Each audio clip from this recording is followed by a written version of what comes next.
ലോക്സഭയിലെ അംഗത്വം വഹിക്കുന്നതിന് ഒരു സ്ഥാനാർത്ഥിയായി നാമനിർദ്ദേശം ചെയ്യപ്പെട്ടിരിക്കുന്നതിനാൽ നിയമമനുസരിച്ച് സ്ഥാപിതമായിട്ടുള്ള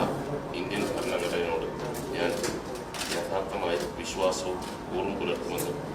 ഇന്ത്യയുടെ പരമാധികാരവും അഖണ്ഡതയും ഞാൻ നിലനിർത്തുമെന്നും ഭയഭക്തി പുരസ്സരം